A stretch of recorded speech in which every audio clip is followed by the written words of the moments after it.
Hi, it's that old guy with a whiteboard. In the last video, I talked about how managers get overwhelmed by the demands of the day to day and how narrowing your focus to what's actually within your control helps filter out the noise. In this video, I want to take that idea further because clarity doesn't come from trying to control everything. It comes from deliberately choosing what you're going to focus on. Most managers that I work with don't get overwhelmed because they don't work hard enough. They feel overwhelmed because they start their day in reactive mode without even realizing it. The moment they open their laptop or check their phone, there's a message marked urgent, an email that needs a quick answer, a meeting invite wasn't there yesterday. Notifications and other people's priorities come flooding in. They set the agenda. So before you've even had a chance to think, the day has already been decided for you. Everything is competing for your attention at the same time. Trying to give all of that equal focus is exhausting, and ironically, it's what keeps people stuck in reactive mode.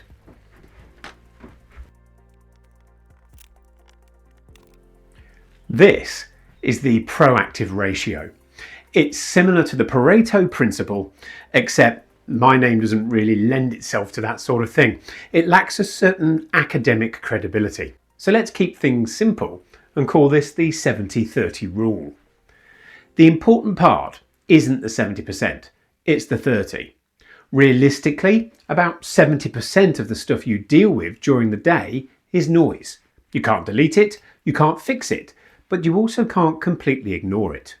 The mistake many managers make is trying to deal with all of it. Proactive managers do something different. They deliberately choose the 30% that deserves their attention. That 30% is usually the work that has knock-on effects, shapes direction, or prevents bigger problems later. The important stuff that gets put off until it becomes urgent. Focusing on that 30% doesn't mean pretending the rest of it doesn't exist. You can acknowledge the noise, but just don't promote it to decision maker. Most of the 70% can sit in the background without doing any damage. What drains people is trying to actively manage everything at once. But you can't lead effectively from a reactive state. Your brain's too busy dodging metaphorical bullets.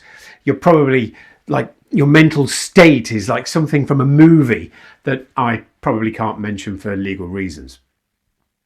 So here are 3 habits that will build your proactive framework and help to protect the 30%. Habit 1. Choose your focus early. Proactive managers make key decisions when their mental energy is strongest. For many people, that's at the start of the day. Even if, like me, you're not naturally a morning person, that's the moment when you still have control. I introduced this habit in the previous video. At the start of the day, quickly review your emails, messages, projects and task lists, and then choose the one thing, maybe 2, that matters most. And that is your 30%. The second habit is to slow your response. Most interruptions feel urgent because they arrive quickly. An email, a message, a person standing next to your workspace. You're allowed to pause and to think. Respond when it makes sense, not just when it's convenient for someone else. And the third habit is to protect your best mental energy. You will know the time of day when you're at your best, when your attention is sharp and your thinking is clear. You're in the zone. That is your proactive time. Block that time out in your calendar and protect it.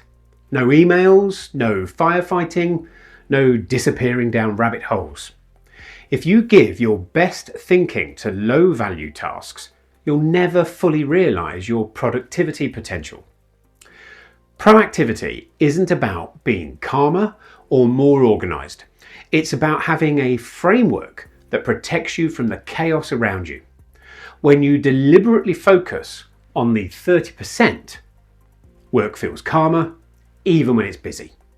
You might make fewer decisions, but they will be better ones.